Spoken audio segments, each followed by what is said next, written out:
Hello everyone, good morning all of you. कैसे हैं आप सब? आई होप सब बहुत अच्छे से होंगे। देखिए, होली का त्यौहार अभी हम सबने सेलिब्रेट किया है, सबने मनाया है, पर क्या आपने एक चीज़ अपने बच्चों को बताई है कि होली आखिर मनाई क्यों जाती है? होली के मनाने के पीछे का रीज़न क्या है? ये शायद किसी ने अपने बच्चे को नहीं बताई होगी।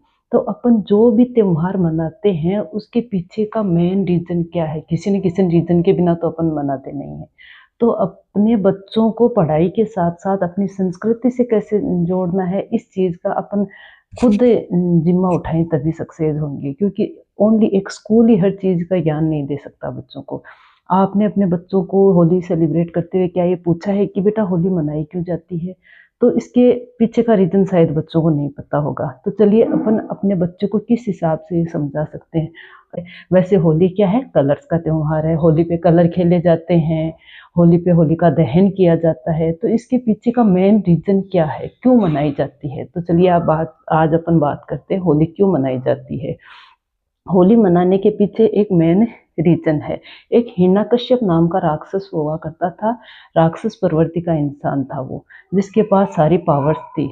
तो वो कहता था कि मेरे जो राज्य है ना उसके अंदर सब मेरी ही पूजा करें, राक्षस की ही पूजा करें, है ना? वो एक असुरों का राजा था कि मेरी ही पूजा करें। अब उसके एक बच्चे का जन्म होता है जिसका नाम होता है प्रहलाद, है ना? अच्छाई पे बुराई की जीत के लिए भगवान कुछ न कुछ करते हैं।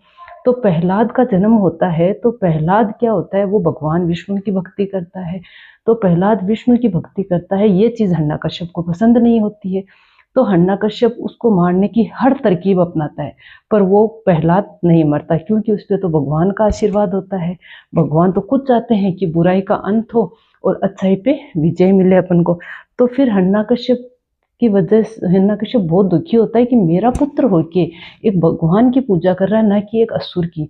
तो हिरण्यकश्यप क्या होते हैं कि वो एक दिन दुखी बैठे रहते हैं। तो हिरण्यकश्यप की बहन होती है होलिका, जो प्रहलाद की बुआ होती है। वो हिरण्यकश्यप को पूछती है कि भैया आप इतने दुखी क्यों हो? तो प्रहलाद की वजह से मैं दुखी हूँ। हिरण्यकश्यप ये बोलता है कि प्रहलाद मेरा बेटा होके मेरी पूजा नहीं करके भगवान विष्णु की पूजा कर रही है, मुझे उसको मारना है। तो होलिका कहती है ये तो बहुत ईजी सा सवाल, अब भाई दुखी होता है बहन कुछ नहीं करे, ऐसा तो हो नहीं सकता। तो वो कहती है मैं आपकी मदद करूंगी। अब होलिका कहती है कि मुझे वरदान मिला हुआ है कि मैं अग्नि से स्नान करती हूँ तो मैं जलती नहीं हूँ। तो होलिका बोलती है कि आज आप लकड़ियों का बड़ा सा ढेर लगवा दो, उस पे मैं प्रहलाद को गोद में लेके बैठूंगी, मुझे वरदान मिला हुआ है तो मैं तो जलूंगी नहीं और प्रहलाद उसमें जल के भस्म हो जाएगा और आपकी समस्या का समाधान भी हो जाएगा। अब हिरण्यकश्यप सोचता है कि ये तो बहुत अच्छी बात है। अब शाम को बीच चौपाल के अंदर एक बड़ा सा लकड़ियों का ढेर लगाया जाता है, उस पे उसकी बहन होलिका बैठ जाती है। फिर उसमें उसको जलाया जाता है, अग्नि लगाई जाती है। अग्नि लगाई जाती है तो होलिका है ना, वो एक सफ़ेद वस्त्र ओढ़ के बैठती है, जिससे उसको वरदान मिला हुआ है कि वो जलेगी नहीं। अब क्या होता है, विष्णु भगवान भी देख रहे हैं। तो पवन देवता क्या करते हैं कि हवा वायु देवता, वो वायु का वेग आता है, वायु चलाते हैं अपनी, जिसकी वजह से वो होलिका का जो श्वेत वस्त्र है वो उतर के प्रहलाद के ऊपर लिपट जाता है। अब उस श्वेत वस्त्र के उतरते ही होलिका तो जल जाती है और प्रहलाद है ना वो बच जाते हैं। तो सब देख के बड़े आश्चर्यचकित होते हैं। सुबह वहाँ प्रहलाद आराम से भजन भाव भक्ति कर रहा है और उसकी बुआ होलिका का दहन हो गया है।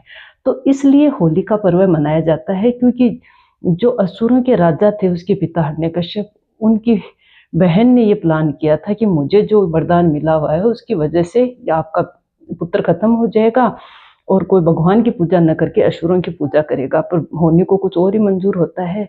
तो इसीलिए अपन ये त्योहार मनाते हैं दूसरे दिन, इस खुशी के अंदर कि अच्छाई पे बुराई की जीत नहीं हुई है, बुराई के ऊपर अच्छाई जीत गई है, बुराई का नाश हो गया है। इस खुशी में दशहरा मनाई जाती है। तो आप सब भी अपने बच्चों को ये चीज़ बताइए, अपनी संस्कृति से जोड़िए। एक आजकल का एक ट्रेंड चल गया है कि अपन बस पढ़ाई पढ़ाई पढ़ाई में लगे रहते हैं, बच्चों को ये चीज़ नहीं सिखाते हैं। बस आ गई होली खेल लिए, होली मना लिए, अच्छा खा लिया, अच्छा पी लिया, ये सब नहीं होता। इनके पीछे बहुत अच्छे अच्छे लॉजिक हैं, जिनको आपको बच्चों को बताना चाहिए कि भाई क्यों मनाते हैं, किस लिए मनाते हैं। Thank you, have a nice day.